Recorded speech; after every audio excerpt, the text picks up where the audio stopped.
मेरी समिति का जो मैंडेट था वो केवल ये था कि नियमों के तहत ये भर्तियां हुई हैं कि नहीं।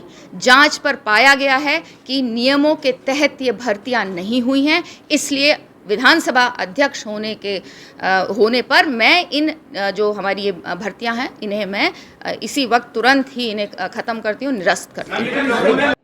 इस ऐलान के साथ ही उत्तराखंड विधानसभा अध्यक्ष रितु खंडूरी ने 228 लोगों की नौकरियां खत्म कर दी, उन्हें बर्खास्त कर दिया।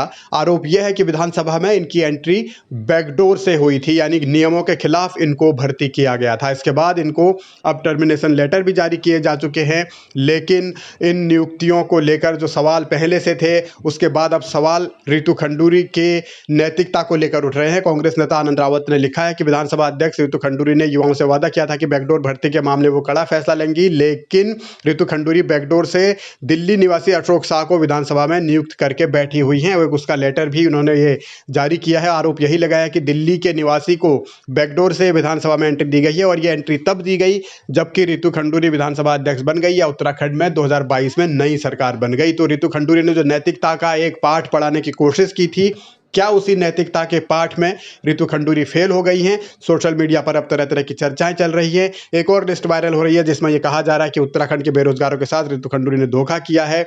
ये वो लिस्ट है जिसमें ये लगाया जा रहा है कि किस तरीके से ये जो भर्तियां हैं वो की गई हैं और इनमें उत्तराखंड का कोई नहीं है, सब कोई बिहार का है, कोई दिल्ली का है और कोई उत्तर प्रदेश का है। ऐसे लोगों को रितु खंडूरी ने नौकरी दी है, चाहे वो अपने स्टाफ के तौर पर दी हो या सलाहकार के तौर पर दी हो। तो ये आरोप रितु खंडूरी पर गंभीर है। अब इसे कांग्रेस मुद्दा बनाकर हमलावर हो चुकी है।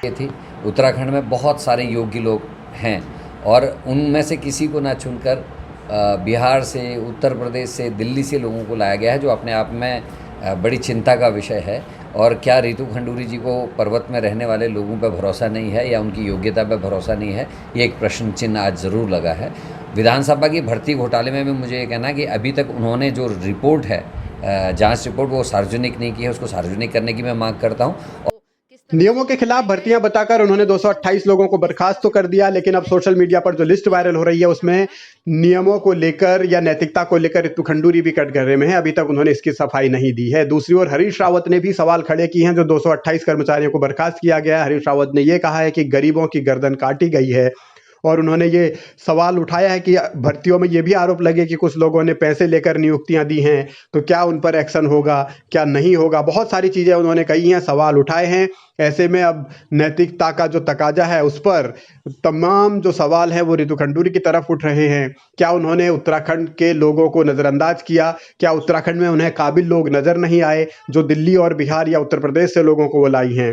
तो सीएम धामी भी जो नैतिकता की बात कर रहे थे, क्या वो भी इस मामले में अब दखलंदाजी करेंगे या चुप्पी साध कर बैठ जाएंगे? सवाल यही है। और बहुत सारे अपने परिजन के लिए क्या कर रहे हैं? चुनाव आयोग में एक व्यक्ति है, इस समय सर्विस में है, चुनाव के ठीक पहले उनके परिजन को नौकरी में लगाया गया। ये सारी के सारे मुद्दे अभी जीवित हैं। केवल किसी की नौकरी खा लेना उद्देश्य नहीं है, सुचिता उद्देश्य है। और जो यहाँ पर कोई इन्होंने अपनी विशेषाधिकार का दुरुपयोग किया है, जो इन्होंने नैतिकता का ह्रास किया है, उसके खिलाफ हम लोग अभी और लड़ाई लड़ेंगे।